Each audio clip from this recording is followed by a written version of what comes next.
Assalamualaikum warahmatullahi wabarakatuh. Waalaikumsalam. Come back my two channel. Video kali ini kita akan ngobrol santai ditemani Bang Amran Shah Manurung Esa. Assalamualaikum Bang. Waalaikumsalam. Di video kali ini kita akan coba membahas tentang perjinahan Bang. Masya Allah. Yang baru-baru ini kita dikembangkan ada di daerah kita sendiri kan, seorang aparatur sipil negara ketahuan berbuat wik-wik di dalam mobil. Nah, sebagai putra daerah asahan, apa tanggapan dan komentar kamu? Bismillah, wassalatu wassalamu ala rasulillah. Kalau tanggapan gimana ya? Sebetulnya fenomena yang seperti ini kalau kita mau menyelidiki, kalau saya nggak mau menyelidiki.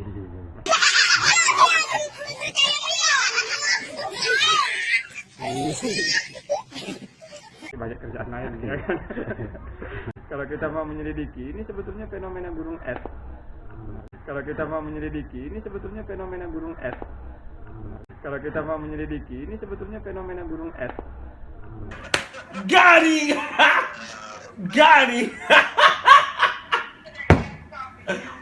Oh. Yang terbongkar ke permukaan itu beberapa kasus. Sebenarnya yang tidak terbongkar itu jauh lebih banyak lagi. Kalau saya katakan mereka ini naas saja sebenarnya ketahuan. Yang nggak ketahuan tentunya lebih banyak lagi yang seperti ini. Karena ini memang fenomena di masyarakat.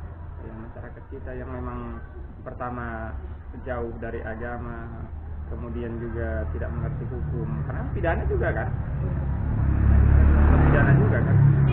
kemudian juga memang ya kehidupan masyarakat kita, apa namanya, keadaan sosial lingkungan di masyarakat kita, yang mana seorang laki-laki bisa bergaul dengan wanita dengan secara bebas, baik itu di kantor, di masyarakat, di sekolah dan seterusnya.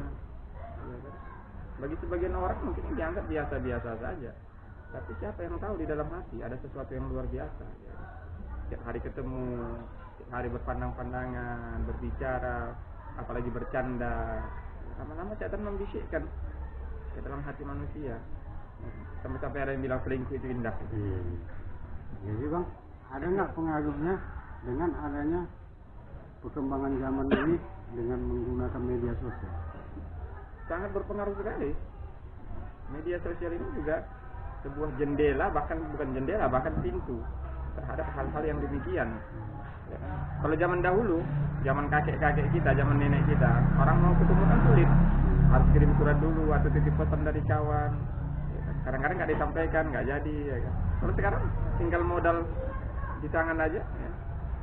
HP, ya, smartphone, kita bisa ketemuan, bisa chatting-chattingan, atau bisa janjian ketemuan. Ya kan? Gampang sekali.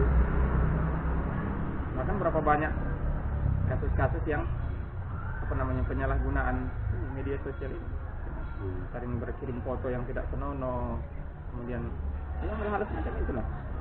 Ini juga perusahaan daripada zina sebenarnya nikah lagi. Ngopi ơi, ngopi. Ngopi.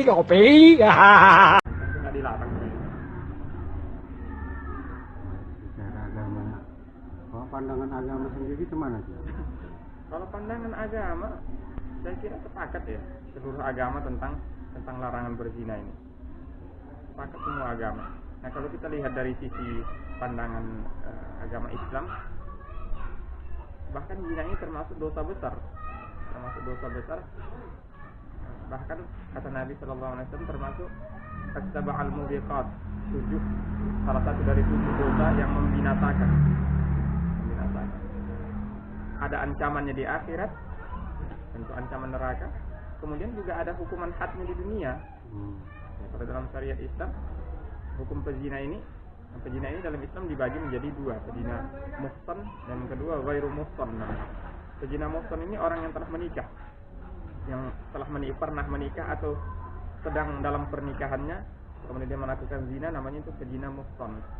Atau yang kedua, pezina ghairu muhsan. Ghairu muhsan ini yang belum pernah menikah, lajang, melakukan perzinahan. Ya. Kalau zina muhsan ini, ya hukumannya berat, dirajam sampai mati. Kalau memakai hukum syariat Islam, sebuah negara itu memakai hukum syariat Islam. Adapun yang ghairu muhsan ini, hukumannya dicambuk 100 kali dan diasingkan 1 tahun. Itu yang lajang sama yang lajang. Yang lajang sama yang lajang. Namun dalam hukum positif, kalau yang lajang sama yang lajang itu tidak dikatakan zina ya Bang? Nah ini yang repot. Ini yang repot. Berarti definisi zina itu apa sebenarnya?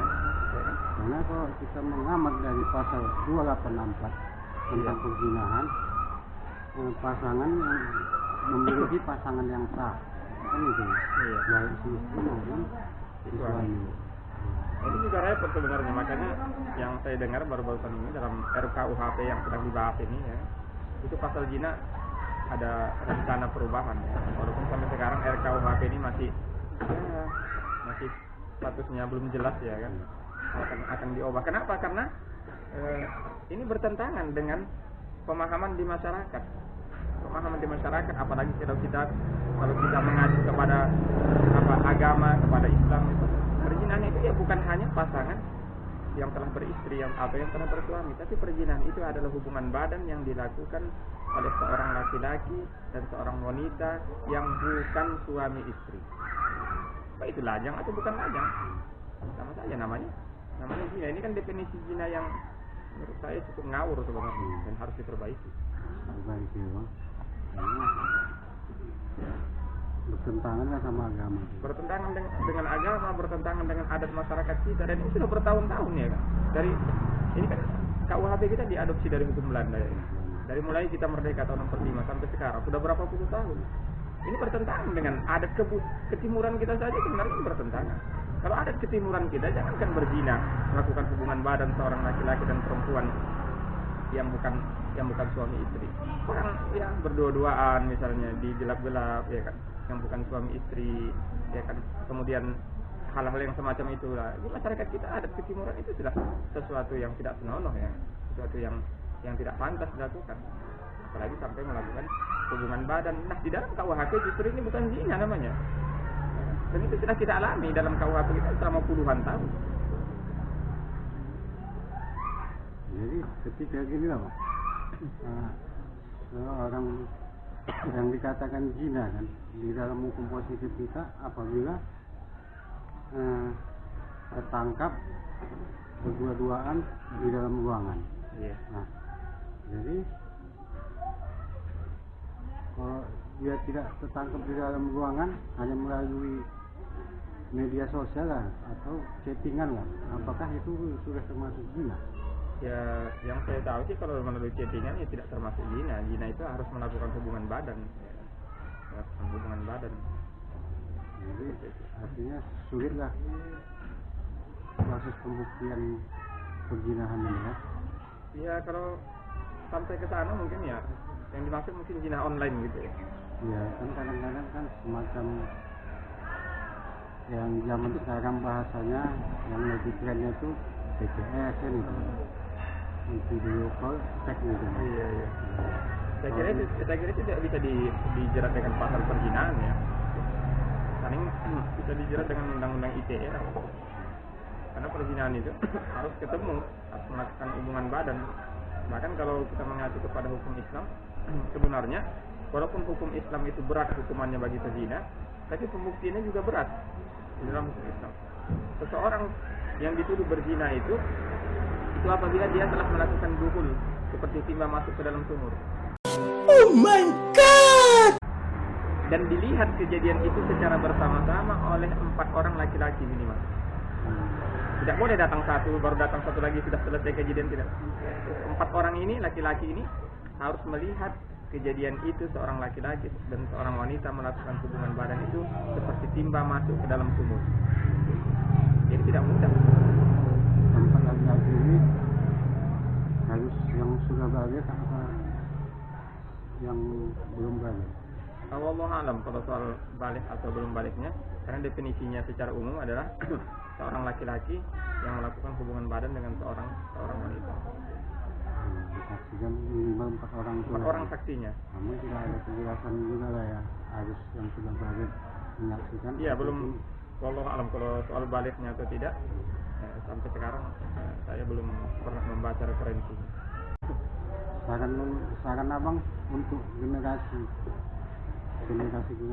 kita ini lah. Apa saran abang untuk menghindari hal-hal zina? Kalau saran saya kepada generasi kita ini, ya marilah sama-sama kita kembali kepada agama kita. Kalau kita berbicara sebagai muslim, maka saya mengajak kembali kepada agama kita, kembali kepada Islam. Kita itu telah diatur segala sesuatunya. Jangan kita merasa bahwa kehidupan dunia ini yang sudah canggih sekarang semua serba bebas, emansipasi dan seterusnya. Kita tidak sedang membahas emansipasi sebenarnya, tetapi kita sedang membahas ada aturan-aturan yang harus dijaga dalam hidup dan kehidupan ini, ya kan? Segala sesuatu yang menuju ke arah penyimpangan, ke arah dosa, ke arah maksiat memang harus ditutup seperti itu, ya kan? Segala sesuatu. Jadi jangan terjadi sesuatu baru kemudian dicari solusinya, baru orang kemudian rame-rame melakukan diskusi, melakukan seminar dan seterusnya, bagaimana menangkal ini, bagaimana menangkal itu. Ya, kemudian mencari kambing hitam dan seterusnya. Padahal agama telah memberikan solusi. Solusi yang pertama menikah. Itu solusi yang pertama. Kata Nabi SAW, ya ma'syaras sabab man istata'a minkumul ba'ah falyatazawwaj. Wahai para pemuda, apabila engkau telah mampu, barang siapa yang telah mampu memberikan nafkah lahir, nafkah batin, falyatazawwaj, maka hendaklah dia menikah. Jangan tunggu-tunggu. Itu yang pertama. Yang kedua, ya hindari bergaul bebas dengan lawan jenis. Hindari bergaul bebas dengan lawan jenis, karena ini berbahaya. Karena kita hidup di dunia ini tidak sendirian, ada setan yang senantiasa membisikkan ke dalam diri kita, meskipun melalui media sosial. Apalagi melalui media sosial. Baik itu secara langsung media sosial, karena bergaul dengan lawan jenis itu kalau zaman sekarang dengan media sosial juga bisa. Itu pergaulannya sama seperti orang pergaulan di dunia nyata juga, ya. Bisa berkirim foto, berkirim video, ya seperti itu. Sama juga seperti itu. Maka inilah hal-hal yang kita nasihatkan kepada saudara-saudara kita, ya, agar jangan jatuh kepada perzinahan. Saya kira demikian. Oke. Cukup sekian video dari ini. Saya tutup dengan sebuah pantun. Gunung Irian, Gunung Cendrawasih. Cukup sekian dan terima kasih.